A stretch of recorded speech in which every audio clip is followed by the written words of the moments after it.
Broadcasting live on YouTube, Facebook, and X. Here's your host, Andrew Romanella. Okay? Like, just get the hell out of here. Nobody cares what you think if you're not a Mets fan.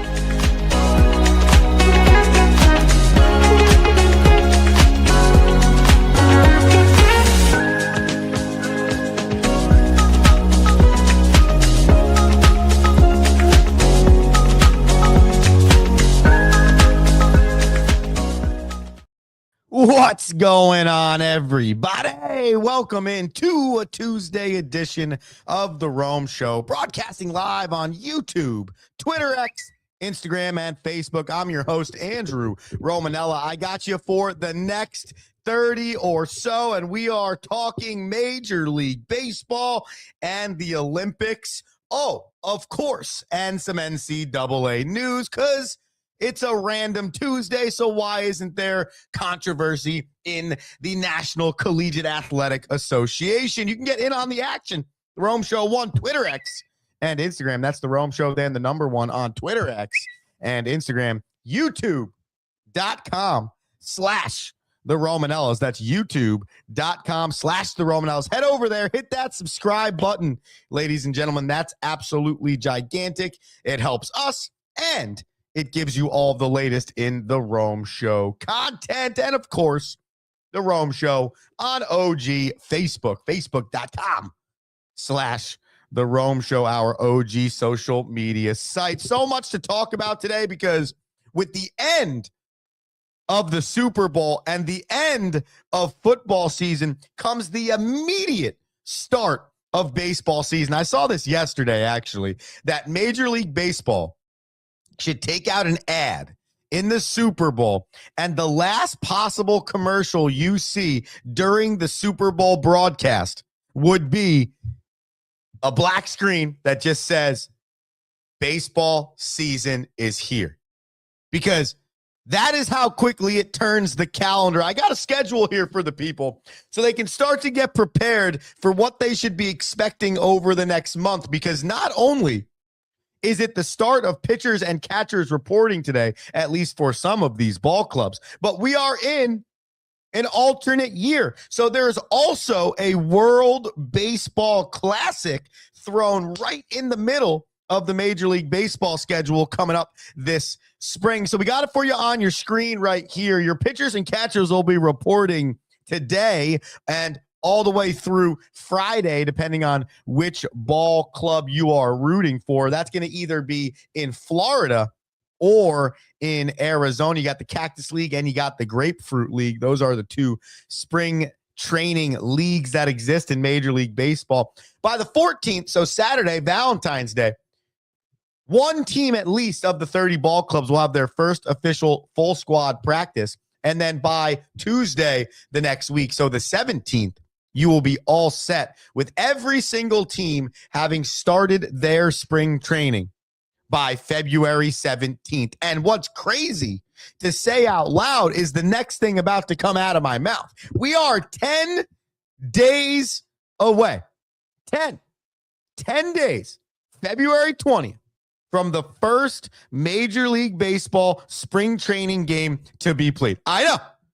That's wild, right? It feels like you don't get any time from football season end to baseball season start. But nonetheless, in 10 days, you'll be watching Major League Baseball. However, slightly earlier this year, though baseball starts pretty early to begin with, because of that aforementioned World Baseball Classic. So, what's the WBC before we get going here on the rest of this schedule? The World Baseball Classic was essentially international baseball's response to baseball not being in the Olympics. Okay, now, because LA is hosting in 2028, baseball will be returning to the Olympics. But for the vast majority of the last 20 years of the Summer Olympics, baseball has not existed except for, I think, 2, maybe 3 times. It didn't exist in 2024. It did exist in 2020. It didn't exist in 16. It's almost like it's been every other. And here's why. Okay. Baseball, not necessarily a global sport. International, yes. Dominican Republic, Mexico, Puerto Rico, absolutely. 100% Latin America. It is an international sport, but it is not a global sport. Okay. And when it comes to the Olympics, all right, which we'll talk about in a minute here. I mean, I'm watching figure skating, curling, cross-country skiing, people shooting bow and arrows, speed skating. These are non-traditional sports that are global sports, okay? Ice hockey falls into that category, super global. Basketball, super global. The easiest one to discuss, the easiest one to look at is soccer. How many times you seen a statistic where it's like the Super Bowl had 123 million viewers, but I'll tell you what, the last World Cup final had 1.5 billion. And it's like, what? It's like, yeah, dude, that's how global that sport is. Baseball is not there yet. And I stress that. Though an international sport, yes. Though there are a lot of players dominating the sport, not from the Americas, most specifically United States of America, does also not mean that it is equal to a lot of these global sports. So when it comes to the Olympics, there is a set of sports that is going to happen every single time, winter or summer. But the host country gets the chance to choose a sport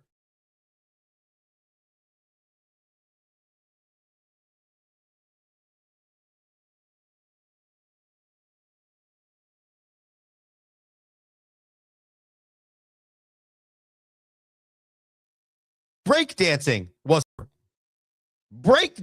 was an Olympic sport. And at first, you're like, well, I don't understand. What is going on? Well, that was that country's choice for their sport. So baseball comes back to the Olympics in 2028 when we are in LA. But the World Baseball Classic was the response to the lack of Olympic visualization for baseball and softball. It wasn't existent. Hasn't really been that existent. So here comes the World Baseball Classic to create a global opportunity to grow the game of baseball.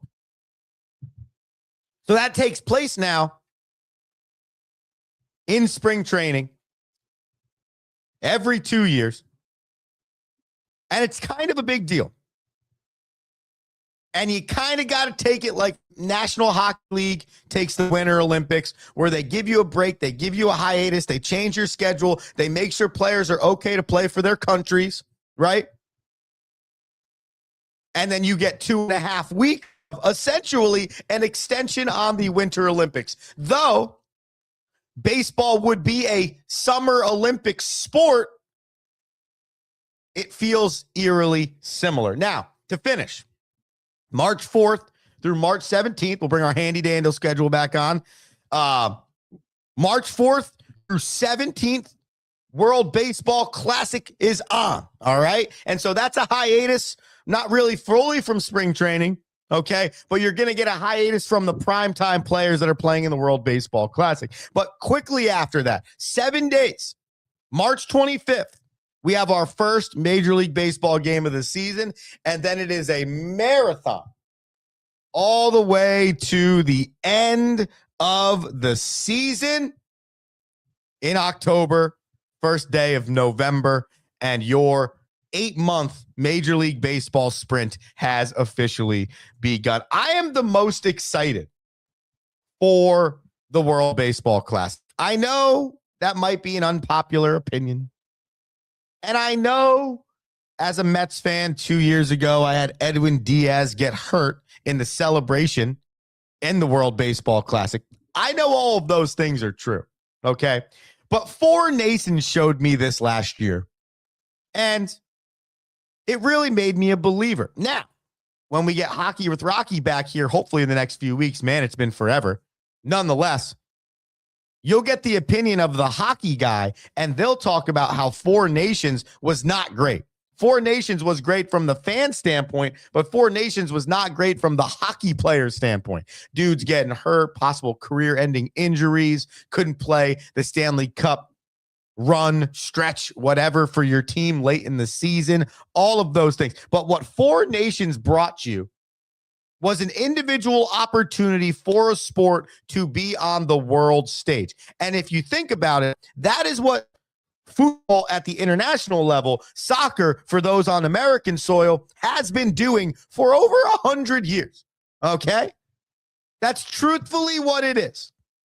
You got one stage for your sport internationally, and we are going to make this the best tournament possible, to the point where you're going to watch the FIFA World Cup with more excitement and want for your country to win it than most soccer matches at the Olympics. I would go as far as saying the FIFA World Cup to a country is a whole lot more important than winning the gold medal. And that is not to discredit the Olympics. That is to credit the FIFA World Cup. That is to credit how important that is, how it's been built up, how the history of time has gotten you to the point where when you hear World Cup, you got to be on your best. It's got to be your best soccer, your best team, your best foot forward. And I think the WBC is attempting to do that. The problem you have, though, is baseball's just weird, okay? Because of the buildup of the arm and the pitching and how many bullets can they have, how many bullets can't they have, right? You don't really want guys to not stay on their routine. So, you have them in a pitching plan up to a certain point for your Major League Baseball season. But then you send them to Miami or Puerto Rico or wherever to compete for the World Baseball Classic, and it is a completely different energy because when you're at spring training, you're building yourself back up. When you're in spring training, you're getting your arm ready for that first week of the season, the last weekend in March. When you're competing in the WBC, you're trying to win. So the starting pitcher for the Marlins, the Mets, the Yankees, the Dodgers, the Angels, whoever, maybe only built up to a certain point at this time, is going to get pushed to a higher limit at the WBC. The World Baseball Classic is to win games. It is to be the best country in the world at the sport of baseball. So you're not going to go have a guy shove. Let's see Tariq Skubal shoving for USA. He's on his 70th pitch in the 5th inning. The facts are the facts. He's got 7 months of baseball season, 162 games, at least 30 starts that he has to go through that matter the most. That's what makes him his money. That's what he went into court for arbitration on. That's where he wins his Cy Youngs. That's where he makes his name. So you cannot just throw that to the wayside, okay? Just because you're trying to win a World Baseball Classic championship. That is the hardest part about the baseball aspect of this. It's not to discredit the effort in other sports. No, that's not the point here. Playing soccer is tiring. I could never run up that field for 90 plus minutes the way that they do. The point, though, is that there is a specific to in baseball that goes on that makes it a whole lot more difficult for shit like this to happen because of the pitchability, the arm, all of those things. We got some write-ins here. Meg, she is back and better than ever. She said, go Yankees. Rugby has been chosen for Brisbane. I think that's pretty fire. And that's a great example right there. When that country is hosting the Olympics, they get their choice of what sport they want to add based on their culture. By the way, there are 4 pools in the World Baseball Classic. You have Pool A, which takes place in Tokyo, Japan. Would be Japan, Korea, Australia, Czechia, and Chinese Taipei. Pool B, which takes place on our soil in Florida. That would be the U.S., Mexico, Italy, Great Britain, and Nicaragua. Pool C, which takes place in San Juan, Puerto Rico. That would be Puerto Rico, Dominican Republic, Netherlands, Israel, and Colombia. And then finally, Pool D, which takes place in Houston, Texas. That'd be Venezuela, Cuba, Panama, Brazil, and Canada. This is a good pool. Good pool of teams. Some names that you want to look out for on Team USA. Aaron Judge, back-to-back AL MVP. Bryce Harper, two-time NL MVP. Both reigning Cy Young Award winners in Paul Skeens and Tarek Skubal will be pitching for the red, white, and blue. And how about this one? Clayton Kershaw, who just ended an historically elite career, potentially Hall of Fame career, decides he's not going to retire yet. So he has one more stint on Team USA. The one thing I would say for Team USA baseball and the baseball competition in general, I think that these teams are so evenly matched. When you look at Puerto Rico, the Dominican Republic, the USA, there are a lot of teams when it comes down to this tournament that could win this entire thing. This is truly, though people haven't fully gotten behind it yet, and maybe it's not as popular as people wanted it to be, I think the World Baseball Classic is truly a display of the greatest baseball talent in the world. And I am excited, okay? And maybe the Rome Show can help gain some excitement for the people, besides the fact that as we get starting on baseball season, there's only one question to ask. And Meg wrote in, go Yankees. Are they good enough? Are the Yankees good enough to beat the Dodgers? Are the Toronto Blue Jays good enough to beat the Dodgers? Are the Phillies good enough to beat the Dodgers? Are the Mets, the Red Sox, the Mariners, are any of these teams good enough to beat the Dodgers? Because that is the primary question going into this season. You look at the Dodgers, and then you look at everybody else. And there are teams like the aforementioned ones that have a good enough roster that can compete. And the bottom line is, get to the postseason and anything can happen. We are Isaiah Connor Falefa inches away. Inches. End of a cleat. Centimeters away from the Toronto Blue Jays being the World Series champions right now. And the Los Angeles Dodgers not. So that wasn't a runaway World Series. That gives you the belief that there is somebody that is good enough that can knock off the Dodgers. What team is it, though? That is the question, the major question heading into this baseball season. We're going to take a quick commercial break. We'll finish up here with some news from the NCAA and an update on Team USA at the Milan Cortina Olympics. Andrew Romanella, The Rome Show. Back after this.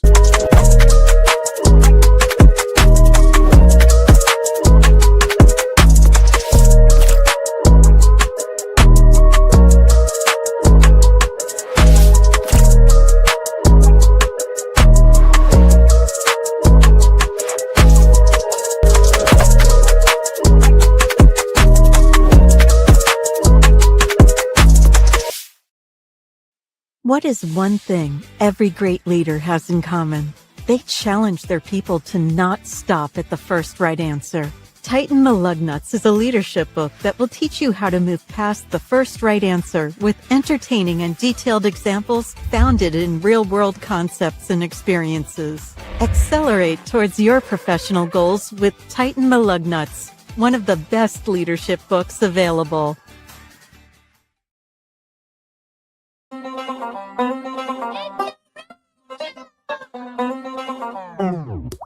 Yeah, The Rome Show on a Tuesday, February 10th, 2026, 7:06. State of New Jersey, talking Major League Baseball, the Olympics now, NCAA sports. Andrew Romanella, youtube.com/The Romanellas, Twitter, X, Instagram, The Rome Show 1, facebook.com/The Rome Show. Be sure to subscribe, follow. You know the drill. We need all of those subscribers and followers we can get. Yesterday, some news out of NCAA sports, okay? First in football, powerhouse from the FCS, North Dakota State, has decided to move from the FCS to the FBS, which means they will be joining the Mountain West Conference. I saw some crazy stats. Like, of 10 of the last 16 national championships at the FBS level, North Dakota State has won almost every single one of 10 of those 16 or something like that. Just a ridiculous dominance. You've seen guys like Trey Lance and Carson Wentz come from this program as a quarterback. Now, time for them to see what it's like at the FBS level. On the hardwood, I don't know if you've heard this story, okay? But a real win for common sense, according to the NCAA president yesterday. What do I mean by that? Well, Alabama, for the last 5 games, has had this dude, Charles Bediako, playing for their basketball club. Okay. The problem here is in 2022, 2023, Bediako decided that he was going to forego his remaining college eligibility and go to the NBA draft, with which he then went to the G League, signed a contract in the G League, and spent 2 or 3 of his last years playing in the G League. He had since asked for reinstatement into the NCAA, as some other European professionals had gotten. He was granted temporary eligibility, and then yesterday was removed from that temporary eligibility. The bottom line is this. This is stupid, okay? Point blank, period. Stupid. For the history of time, it has been very, very simple. You are an NCAA player, you're an amateur. You cannot sign anything professional. If you sign something professional, you are no longer an NCAA athlete. The fact that we're even considering, and we even let this guy play 5 games, is embarrassing. The fact there are other people in Division I basketball right now that played some type of pro time and are coming back to the NCAA, that is asinine. This has to be stopped. Absolutely, this is the right decision by the NCAA. If you sign a professional contract, you should not be allowed to come back to the NCAA. It is simple as that. Though we want to believe this is a professional sport, and though it is trending that way, it isn't yet. So there are millions of freshmen, sophomores, and juniors in high school right now with the dream of playing college sports. And you're going to screw somebody out of that dream. So this dude, Bediako, can get a second chance because he wasn't good enough in the G League then, but he also wasn't good enough at Alabama either. No, dude. You had your run. Move on with your life. This NIL, NCAA, whatever's going on right now, it's almost creating an opportunity for these players to not grow up. I saw a story the other day where some player got granted their 8th year of eligibility. Give it up, bro. Give it up. I get it, man. If I'm making some NIL money, it's going to be hard for me to give it up. But, bro, playing 8 years of college football, you're not making it to the National Football League. It ain't happening. Hang up the cleats. Go get a job. Tip your cap to the fact that you played Division I football and move on with your life. But if we don't put a stop to stuff like this, and Coach Oates from Alabama said it beautifully, there needs to be some consistency with this rule. Yeah, I agree.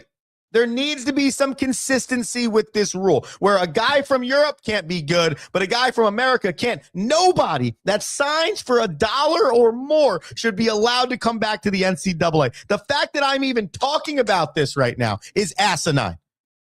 The fact that this is a thing is asinine. That just goes to show you how far broken the NCAA is right now. We're having a conversation about whether a guy who left college after 2 years, 3 years ago, can come back and have eligibility. Come on, man. Charles Bediako, on behalf of the Rome Show and the rest of everybody else that is hearing this, grow up, figure out what's going on in your life. You can't go backwards, big dog. You got to live with the decisions you made. So unfortunately, that now means you're a professional. In the Olympics, you probably don't realize you're watching a lot of professionals in their sport. I thought about that yesterday while I was watching speed skating. I'm like, damn, how do I get into speed skating? Outside of living in a place with mountains where like all of those crazy winter sports happen, how the hell does one get into speed skating? Furthermore, how do I get into curling?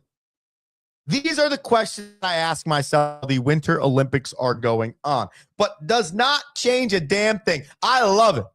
I have so much fun watching the Olympics. I think I like the Winter Olympics better than I like the Summer Olympics. I also like that our women's hockey team is 3-0.